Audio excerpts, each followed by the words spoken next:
বেশ কয়েকদিন ধরেই থেমে থেমে চলছে বৃষ্টি।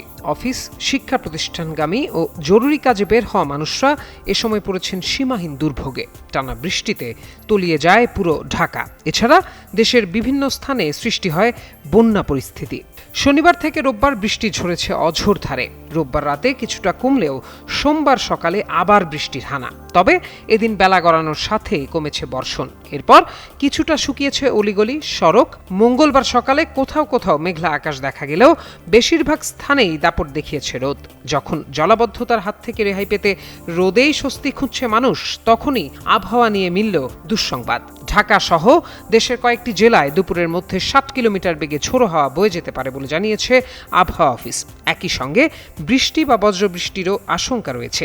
মঙ্গলবার দেশের অভ্যন্তরীণ নদী বন্দরগুলোর জন্য ভোর 5টা থেকে দুপুর 1টা পর্যন্ত আবহাওয়া অধিদপ্তরের দেয়া সতর্কবার্তায় এ তথ্য জানানো হয়। এতে বলা হয়েছে, রংপুর, দিনাজপুর, রাজশাহী, পাবনা, বগুড়া, টাঙ্গাইল, ময়মনসিংহ, ঢাকা, ফরিদপুর, কুষ্টিয়া, যশোর, খুলনা, বরিশাল, পটুয়াখালী, কুমিল্লা, নোয়াখালী, চট্টগ্রাম, কক্সবাজার এবং সিলেট অঞ্চলের ওপর দিয়ে দক্ষিণ বা দক্ষিণ পূর্ব দিক থেকে ঘন্টায় 45 থেকে 60 কিলোমিটার বেগে অস্থায়ীভাবে দমকা বা ঝোড়ো হাওয়া বয়ে যেতে পারে।